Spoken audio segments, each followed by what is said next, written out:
डाक सेवक पद पर आवेदन का एक और मौका। अगर आप ग्रामीण डाक सेवक पद पर आवेदन करना चाहते थे लेकिन किन्हीं कारणवश आवेदन नहीं कर पाए थे तो यह खबर आपके लिए है। बता दें कि भारतीय डाक विभाग के द्वारा ग्रामीण डाक सेवक पदों पर भर्ती के लिए एक और मौका दिया जाने वाला है। मालूम हो कि अब एक बार फिर से पंजीकरण लिंक 16 जून को उपलब्ध होने वाला है। ऐसे में वे अभ्यर्थी जो इसके लिए आवेदन करना चाहते हैं वह 16 जून से आवेदन कर सकते हैं। वही आवेदन करने की अंतिम तिथि 23 जून 2023 तक निर्धारित की गई है। इच्छुक उम्मीदवार 23 जून 2023 तक आधिकारिक वेबसाइट इंडिया पोस्ट gdsonline.gov.in पर जाकर अपना ऑनलाइन आवेदन कर सकते हैं। नीतीश कैबिनेट की बैठक में 12 एजेंडों पर लगी मुहर। बीते दिन बिहार के मुख्यमंत्री नीतीश कुमार की अध्यक्षता में कैबिनेट की बैठक आयोजित की गई, जिसमें कुल 12 एजेंडों पर मुहर लगाई गई। बता दें कि इस बैठक में राज्य के 2 जिलों के 3 लेवल क्रॉसिंग के बदले पहुंच पथ सहित आरओबी के निर्माण हेतु 74 करोड़ 63 लाख 68 हजार रुपए, राज्यांश सहित कुल 149 करोड़ 21 लाख 13 हजार 623 के अनुमानित लागत पर योजनावार पृथक प्रशासनिक स्वीकृति दे दी गई है। राज्य सरकार के द्वारा विज्ञान एवं प्रावैधिकी विभाग का नाम बदलकर विज्ञान प्रौद्योगिकी एवं तकनीकी शिक्षा विभाग रख दिया गया है। डीएमसीएच में 2100 बेड के नए अस्पताल पर निर्माण पर स्वीकृति दी गई है। आत्मनिर्भर भारत के 7 निश्चय 2 के अंतर्गत दरभंगा शहर क्षेत्र से जल निकासी के लिए सिंटेज सहित कुल राशि 245 करोड़ 20 लाख रुपए की स्टॉर्म वाटर ड्रेनेज सिस्टम योजना को स्वीकृति दी गई है। मुख्यमंत्री क्षेत्र विकास योजना की मार्गदर्शिका की कंडिका 7.1, 7.2, 8.1, 8.2, 8.3 एवं 8.7 में संशोधन एवं योजना अंतर्गत वित्तीय वर्ष 2023-24 में अतिरिक्त 318 करोड़ रुपए की स्वीकृति दी गई है।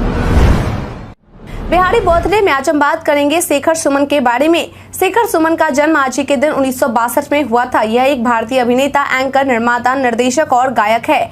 वह the great Indian laughter challenge, comedy circus और कॉमेडी सुपरस्टार जैसे कई कॉमेडी शो में जज के रूप में नजर आ चुके हैं। शेखर सुमन ने 1984 में फिल्म उत्सव के साथ अपनी हिंदी फिल्म की शुरुआत की। फिल्म में रेखा के साथ अभिनय किया। शेखर ने इसमें चारू दत्त की भूमिका निभाई। इसके बाद वह हिंदी फिल्मों अनुभव, संसार, तेरे बिना क्या जीना, रणभूमि और चोर मचाए शोर में दिखाई दिए। शेखर ने 1993 में टीवी धारावाहिक देख भाई देख से अपना टेलीविजन डेब्यू किया, जिसमें उन्होंने समीर दीवान की भूमिका निभाई।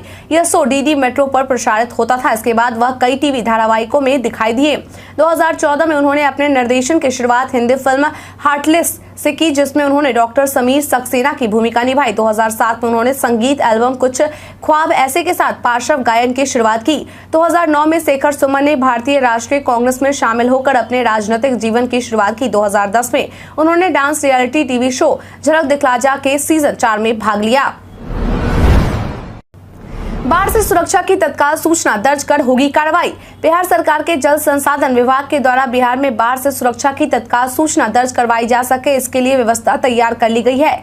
बता दें कि राज्य का कोई भी व्यक्ति जल संसाधन विभाग को उसके हेल्पलाइन नंबर 18003456 पर सूचना देकर बाढ़ से सुरक्षा की जानकारी दे सकता है। वहीं जैसे ही विभागीय अधिकारियों को हेल्पलाइन के माध्यम से कोई सूचना मिलती है वह मुस्तैद हो जाएंगे। आपकी जानकारी के लिए बता दें कि जारी किया गया यह हेल्पलाइन नंबर 24 घंटे कार्य करेगा। इसके साथ ही विभाग की ओर से बाढ़ पर फेसबुक और ट्विटर से भी नजर रखी जाएगी। ट्विटर या फेसबुक पर जानकारी देने के लिए कोई भी व्यक्ति /hello WRD के साथ पोस्ट कर जानकारी दे सकते हैं।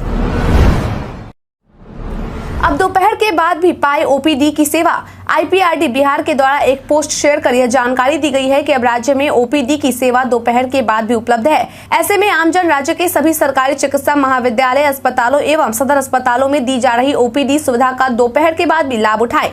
बता दें कि जारी किए गए पोस्ट के अनुसार मार्च से अक्टूबर तक ओपीडी सेवा के निबंधन का समय सुबह में पूर्वाह्न 8 बजे से अपराह्न 1:30 बजे तक और शाम में अपराह्न 3:30 बजे से 5 बजे तक निर्धारित किया गया है। वहीं ओपीडी का समय सुबह पूर्वाह्न 9 बजे से अपराह्न 2 बजे तक और शाम में अपराह्न 4 बजे से 6 बजे तक निर्धारित किया गया है। वहीं रविवार एवं सरकारी छुट्टी के दिन लोगों को ओपीडी सेवा का लाभ नहीं मिल सकेगा। अगर आप ओपीडी सेवा संबंधी किसी भी प्रकार की शिकायत या सुझाव देना चाहते हैं तो उसके लिए जारी किए गए टोल फ्री नंबर 104 पर संपर्क करें।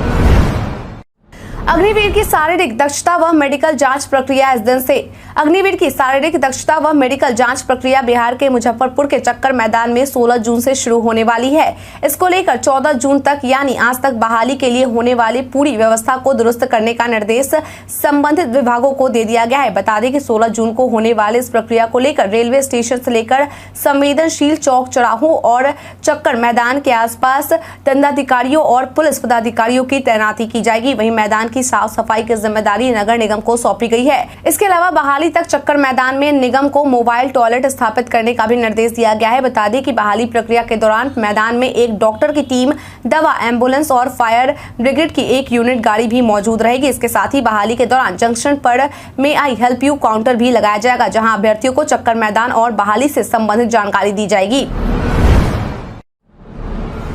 हॉर्स फायरिंग में अब आयोजक पर भी कस सकता है शिकंजा। बिहार में शादी विवाह जैसे माहौल पर हो रहे हॉर्स फायरिंग पर नकेल कसने के लिए पुलिस मुख्यालय के द्वारा कई तैयारियां की जा रही है। बता दें कि अब इस कड़ी में पुलिस मुख्यालय के द्वारा सभी जिलों से पुलिस अधीक्षकों व वरीय पुलिस अधीक्षकों को हॉर्स फायरिंग में सख्ती बरतने का निर्देश दिया गया है। अपर पुलिस महानिदेशक जितेंद्र सिंह गंगवार के द्वारा एक प्रेस कॉन्फ्रेंस में जानकारी देते हुए बताया गया है कि अगर किसी व्यक्ति के द्वारा बिना किसी वजह के अपने लाइसेंसिंग हथियार से फायरिंग की जाती है तो उसके खिलाफ प्राथमिकी दर्ज की जाएगी और उससे आवश्यक पूछताछ की जाएगी।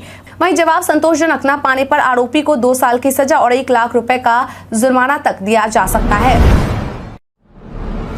मानसून की एंट्री से राज्य के कई जिलों के तापमान में आई कमी। प्रदेश में समय से पहले मानसून की एंट्री हो गई है। मानसून आने से पटना समेत कई जिलों में बारिश हुई, जिससे राज्य के 24 शहरों के तापमान में कमी आई है। लोगों को हीट वेव और झुलसा देने वाली गर्मी से थोड़ी राहत मिली है। पटना मौसम विज्ञान केंद्र के मौसम वैज्ञानिक राकेश कुमार के मुताबिक प्रदेश में मानसून की सक्रियता अभी बनी रहेगी। बता दें कि IMD के द्वारा दी गई जानकारी के अनुसार आज राज्य के उत्तर पश्चिम, उत्तर मध्य, उत्तर पूर्व और दक्षिण पूर्व जिलों में 1 या 2 स्थानों पर वज्रपात के साथ मेघ गर्जन होने की संभावना है। मानसून की सक्रियता से वातावरण में नमी बनी रहेगी। पश्चिमी हवा का असर होने के कारण अधिकतम तापमान 30 से 40 डिग्री के बीच रहने का अनुमान लगाया गया है। वहीं औरंगाबाद, बक्सर, भोजपुर, रोहतास, पटना, नालंदा, नवादा, शेखपुरा, गया जिले में 1 या 2 स्थानों में लू की संभावना है। शराब छापेमारी में बाधा डालने वालों से अब ऐसे जाएगा निपटा। बिहार में आए दिन अवैध शराब की तस्करी से जुड़े मामले सामने आते रहते हैं, लेकिन इस पर मद्य निषेध, उत्पाद एवं निबंधन विभाग के द्वारा नकेल कसने के लिए पूरी कोशिश की जा रही है। लेकिन कई बार विभाग के अधिकारियों के द्वारा अवैध शराब के खिलाफ होने वाली छापेमारी में लोगों के द्वारा अवरोध पैदा किया जाता है। ऐसे में इन लोगों से निपटने के लिए विभाग के द्वारा उन पर मिर्ची स्प्रे का इस्तेमाल किया जाएगा। बता दें कि इसको लेकर विभाग की ओर से 700 स्प्रे का ऑर्डर दिया गया है। इस बारे में मद्य निषेध, उत्पाद एवं निबंधन विभाग के संयुक्त आयुक्त श्रीकृष्ण पासवान के द्वारा बताया गया है कि इन दिनों अवैध शराब की छापेमारी के दौरान हो रहे हमलों की संख्या बढ़ती जा रही है। ऐसे में आरोपियों को भागने का मौका भी मिल जाता है। वहीं ऐसे मामलों से निपटने के लिए विभाग की ओर से यह निर्णय लिया गया है।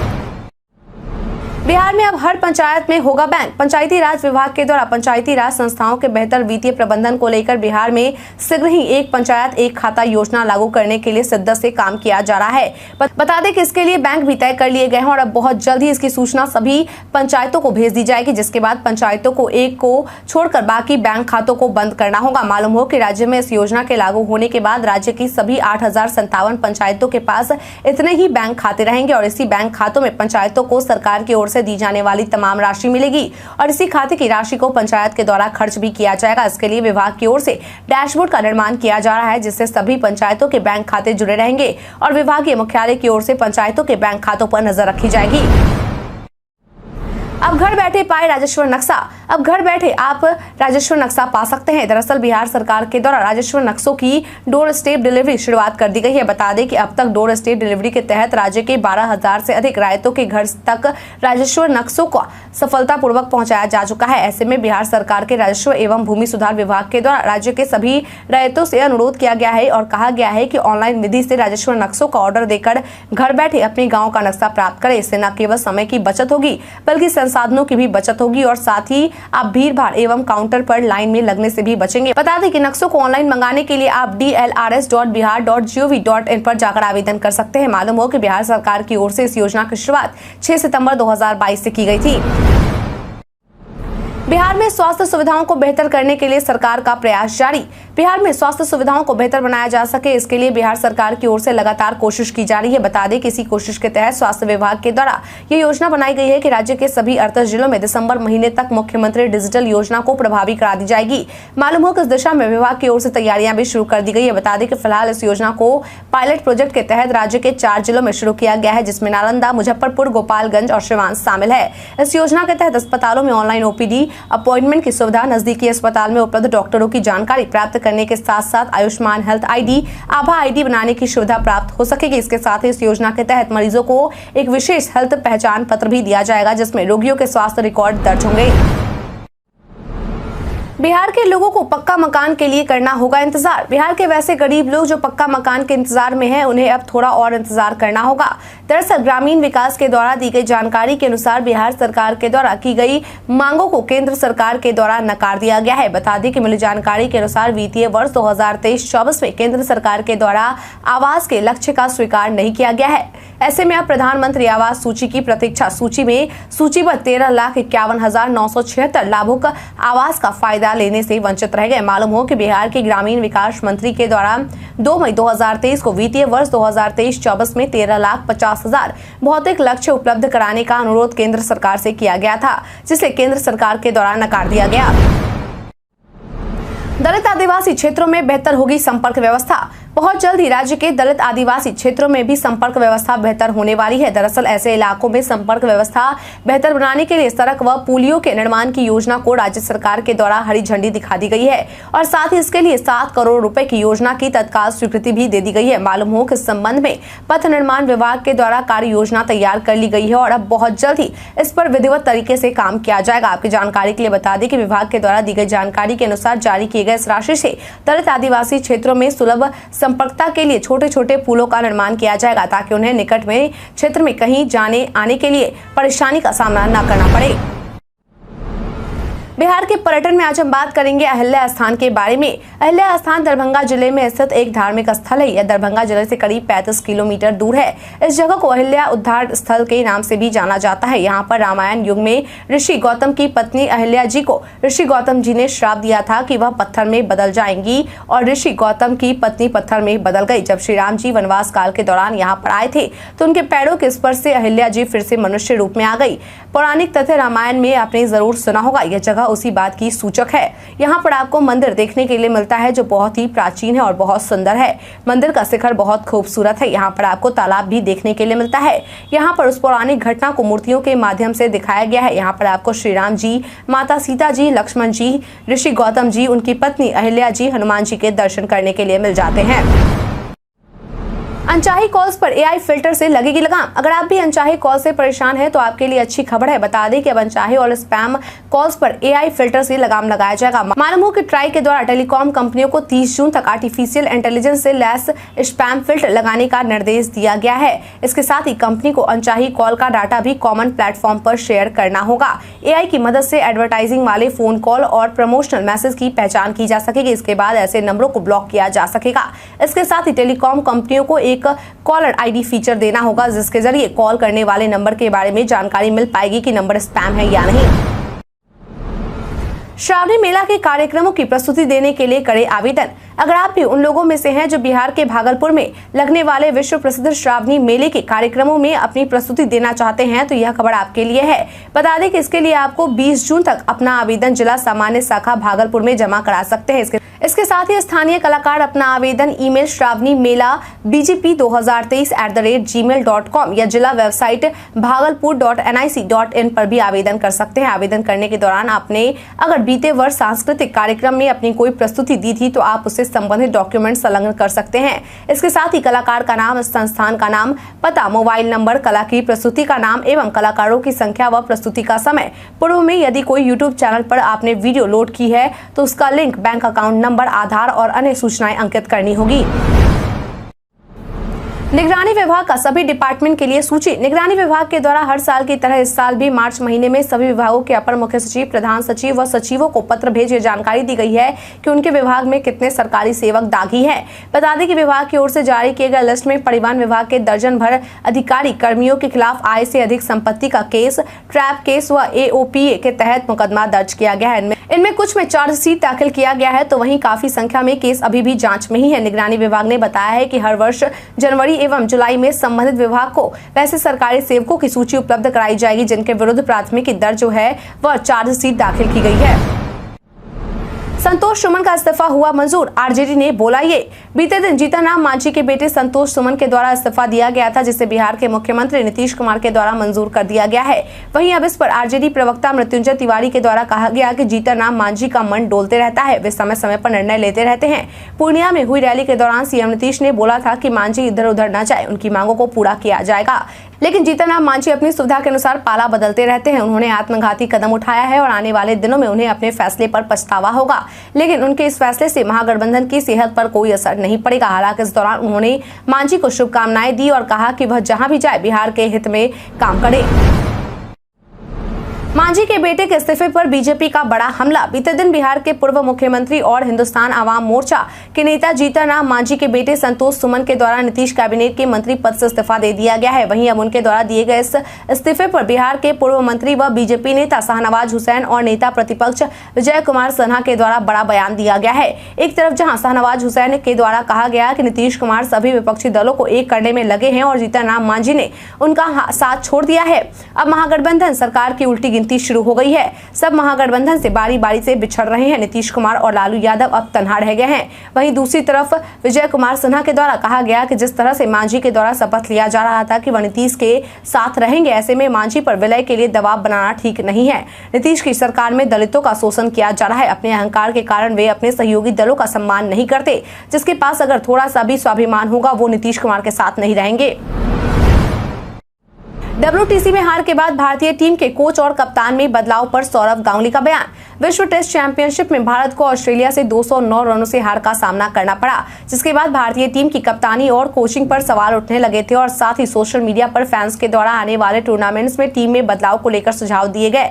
वहीं अब WTC में हार के बाद भारतीय टीम के कोच और कप्तान में बदलाव पर भारत के पूर्व कप्तान BCCI अध्यक्ष सौरव गांगुली के द्वारा अपनी प्रतिक्रिया देते हुए कहा गया है कि यह एक बड़ा फैसला है और सोशल मीडिया कैसे इन फैसलों को प्रभावित करता है। उन्होंने कहा कि रोहित और राहुल अपनी सही जगह पर है। विराट खुद 2 साल पहले टेस्ट क्रिकेट की कप्तानी नहीं करना चाहते थे।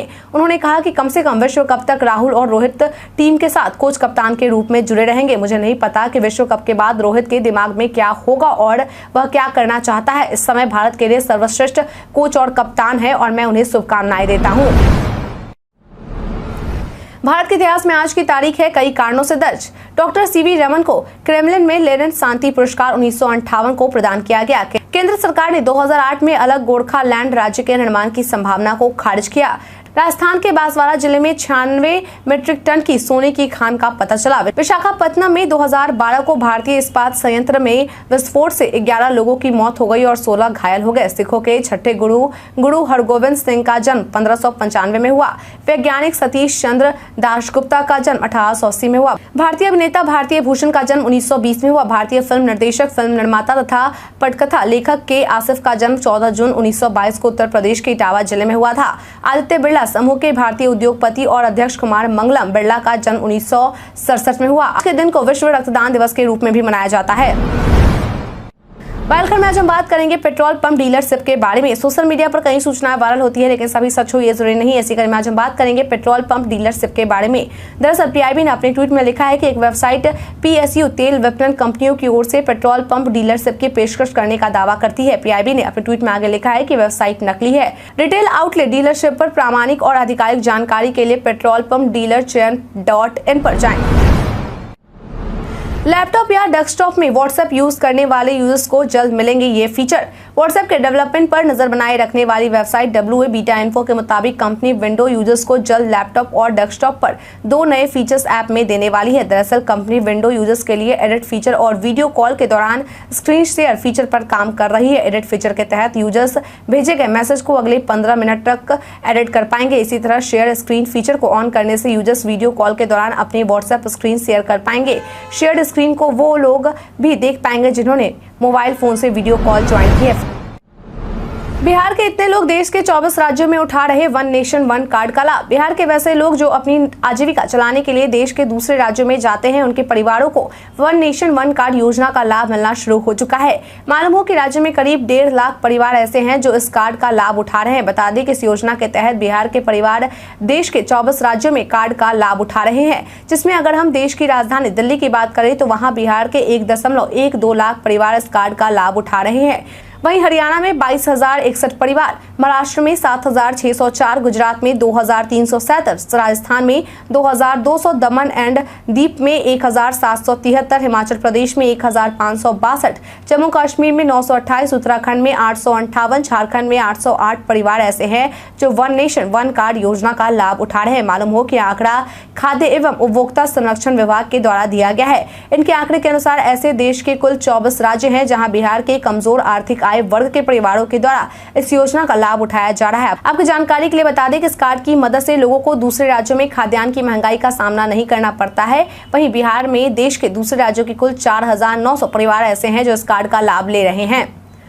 बीते दिन हमारा पूछे गए सवाल का आप लोगों में से बहुत लोगों ने जवाब हमें हमारे कमेंट सेक्शन बॉक्स में लिख कर दिया था। जिन्होंने हमारा पूछे गए सवाल का जवाब दिया गया है उनके नाम है अनवर करीम खान, उन्नू गोलू कुमार, मुन्नी कुशवाहा, मंतोष कुमार, शंकर मुखिया, प्रयाग सिंह, रविशंकर, मोहम्मद इरफान, रंजीत मिश्रा, रवि कुमार रंजन, उमेश ऋषिदेव, के सिन्हा, अमरजीत यादव, राजीव कुमार, मोहम्मद सकीर हुसैन, मनोज कुमार, बाबूलाल मरांडी। इसके साथ ही बढ़ते आज के सवाल की ओर। आज का सवाल है, बिहार में मानसून की एंट्री से आपके क्षेत्र के तापमान में कोई बदलाव आया है या नहीं? आपने जवाब हमें हमारे कमेंट सेक्शन में लिखकर जरूर बताएं। आज के लिए इतना ही। बिहार के तमाम खबरों के साथ बने रहने के लिए देखते रहें बिहारी न्यूज। और साथ ही अगर आप यूट्यूब से देखें चैनल को सब्सक्राइब करना और अगर आप फेसबुक से देखें तो पेज को फॉलो करना ना भूलें। धन्यवाद।